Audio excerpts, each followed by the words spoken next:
এবার শীতকে সঙ্গে করে দ্রুত গতিতে এগিয়ে আসছে ভারী বৃষ্টি। গত কয়েকদিন ধরে পরিষ্কার আকাশ থাকলেও এবার কিন্তু বড়সড় দুর্যোগ ঘনিয়ে আসছে বাংলার বুকে। কিন্তু ঠিক কোন এলাকায় বড়সড় দুর্যোগ ঘনিয়ে আসবে এবং কোন দিকেই বা হাড় কাঁপানো শীত পড়বে তা নিয়ে এই ভিডিওতে আপনাদেরকে বিস্তারিতভাবে জানিয়ে দেব। আপনি ভিডিওটি অবশ্যই শেষ পর্যন্ত দেখবেন। ভিডিওটি ভালো লাগলে একটি লাইক করবেন, আর এইরকমই লেটেস্ট ও হেল্পফুল ভিডিওগুলি সবার প্রথম দেখার জন্য আমাদের চ্যানেলটিকে সাবস্ক্রাইব করে পাশের বেল আইকনটি বাজিয়ে দেবেন। চলুন এক নজরে দেখে নেওয়া যাক। পৌষের শেষ লগ্নে আচমকাই বদলাচ্ছে বাংলার আবহাওয়া। দিনের বেলায় রোদের ঝলকানি আর ভোর রাতে কনকনে ঠান্ডা। এই দোলাচলের মাঝেই প্রশ্ন উঠছে, সংক্রান্তির দিনেও কি বৃষ্টির সম্ভাবনা রয়েছে? আবহাওয়া দপ্তরের ইঙ্গিত বলছে, আপাতত শীত বিদায় নিচ্ছে না, বৃষ্টিও নেই, বরং কয়েকদিন এই অনিশ্চিত আবহাওয়ায় সঙ্গী হতে চলেছে। কলকাতাতেও দিনের বেলায় একই ছবি, তবে শীতের আমেজ পুরোপুরি উধাও হয়নি। ভোর ও রাতের দিকেও ঠান্ডা যথেষ্টই টের পাওয়া যাচ্ছে।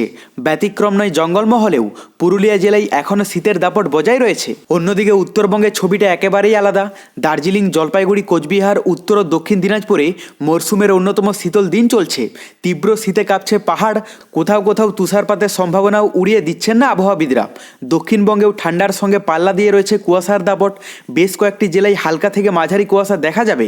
পুরুলিয়া জেলাতেও ভোরের দিকে কুয়াশার প্রভাব থাকবে। সব মিলিয়ে সংক্রান্তির দিনে বৃষ্টির সম্ভাবনা না থাকলেও শীত গরমের এই ওঠানামা আরও কয়েকদিন চলতে থাকবে। তো আমরা এক ঝলকে লাইভে দেখে নেব পশ্চিমবঙ্গ এবং বাংলাদেশের আবহাওয়ায় কতটা কি ফারাক লক্ষ্য করা যাবে, কোথাও বৃষ্টির সম্ভাবনা রয়েছে কিনা, কোথায় মেঘলা আকাশ থাকতে পারে এবং নতুন কোনো দুর্যোগ আসছে কিনা। প্রথমে আমরা যদি আজ সকালের দিকটাতে পশ্চিমবঙ্গের দক্ষিণবঙ্গের এলাকাগুলোর কথা বলি, তো এখানে দক্ষিণবঙ্গের সেই রকম কোথাও কিন্তু বৃষ্টির সম্ভাবনা নেই সকালের দিকটাতে।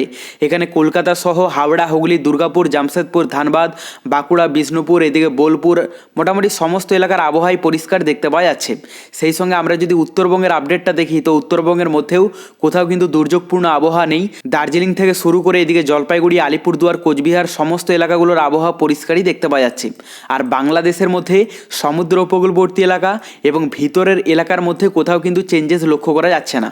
মানে আজ সকালের দিকটাতে কোথাও কিন্তু বৃষ্টির সম্ভাবনা নেই।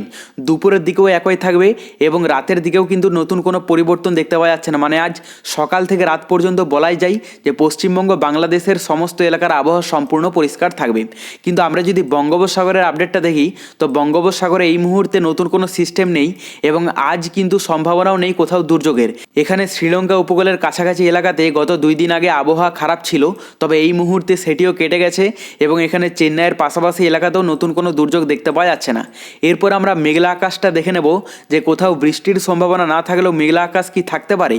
আজ সকালের দিকটাতে আমরা যদি দক্ষিণবঙ্গের আপডেটটা দেখি, তো দক্ষিণবঙ্গের কোথাও কিন্তু মেঘলা আকাশ নেই, সম্পূর্ণ আবহাওয়া পরিষ্কার থাকবে। কিন্তু উত্তরবঙ্গের আপডেট যদি আমরা দেখি, তো উত্তরবঙ্গের মধ্যেও দার্জিলিংয়ে গত কয়েকদিন আগে মেঘলা আকাশ ছিল এবং বৃষ্টির সম্ভাবনাও ছিল, কিন্তু এই মুহূর্তে সেটিও কেটে গেছে। উত্তরবঙ্গের প্রায় সমস্ত এলাকার আবহাওয়া পরিষ্কার বলা যেতে পারে। আর বাংলাদেশের আপডেটটা যদি আমরা দেখি, তো বাংলাদেশের মধ্যে শুধুমাত্র সমুদ্র উপকূলবর্তী এলাকাতে কিছুটা ইফেক্ট পড়তে দেখতে পাওয়া যাচ্ছে।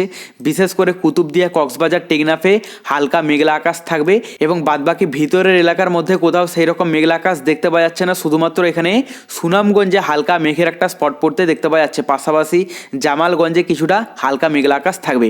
দুপুরের দিকটা আমরা যদি দেখি, তো দুপুরের দিকের মধ্যে খুব একটা চেঞ্জেস নেই। মানে পশ্চিমবঙ্গের, দক্ষিণবঙ্গে এবং উত্তরবঙ্গের মধ্যে সম্পূর্ণ পরিষ্কার আকাশই দেখতে পাওয়া যাচ্ছে সকালের মতোই। কিন্তু বাংলাদেশের শুধুমাত্র সমুদ্র উপকূলবর্তী এলাকাগুলোতে হালকা মেঘের একটা স্পট পড়তে দেখতে পাওয়া যাচ্ছে সকাল এবং দুপুরের দিকটাতে। তবে রাতের দিকে শুধুমাত্র বাংলাদেশের সমুদ্র উপকূলবর্তী এলাকাগুলোতে একটু মেঘের স্পটটা বেশি বাড়তে দেখতে পাওয়া যাচ্ছে, যার মধ্যে প্রভাব পড়তে পারে এদিকে কামালপুর, চট্টগ্রাম, কক্সবাজার, এদিকে টেকনাফ, এই সমস্ত এলাকাগুলোতে।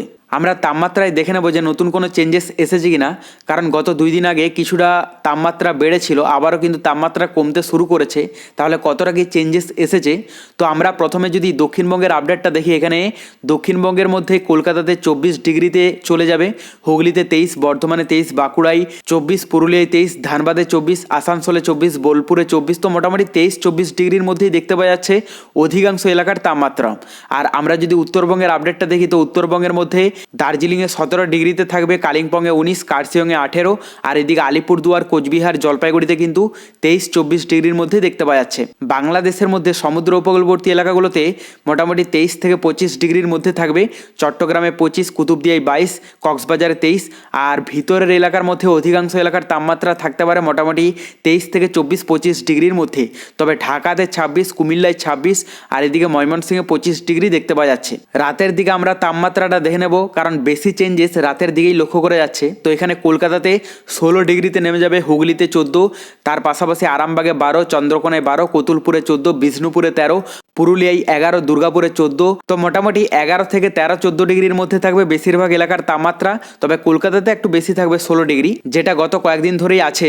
এবং আমরা যদি উত্তরবঙ্গের আপডেটটা দেখে নিই, তো দার্জিলিংয়ে 7 ডিগ্রিতে নেমে যাবে, কালিম্পংয়ে 7, কার্শিয়ংয়ে 11, আর এদিকে আলিপুরদুয়ার, কোচবিহার, জলপাইগুড়ি এগুলোতে কিন্তু মোটামুটি 13 থেকে 14 ডিগ্রির মধ্যেই থাকবে। বাংলাদেশের মধ্যে সমুদ্র উপকূলবর্তী এলাকাগুলোতে যা দেখতে পাওয়া যাচ্ছে তাতে 18 ডিগ্রির মধ্যে থাকবে, আর ভিতরের এলাকার মধ্যে অধিকাংশ এলাকার তাপমাত্রা থাকতে পারে 14 থেকে 16-17 ডিগ্রির মধ্যে। এখানে রংপুরে 14, খুলনায় 15, বরিশালে 16, ঢাকায় 17, কুমিল্লায় 17, ময়মনসিংহে 15, সিলেটে 17, কামালপুরে 17, সেই সঙ্গে চট্টগ্রামে 18, কক্সবাজারে 18। তবে পরবর্তীতে বঙ্গোপসাগরে নতুন কোনো দুর্যোগের আভাস পেলে আমরা আপনাদেরকে লাইভে জানিয়ে দেব। তার জন্য চ্যানেলটিকে সাবস্ক্রাইব করে রাখতে ভুলবেন না।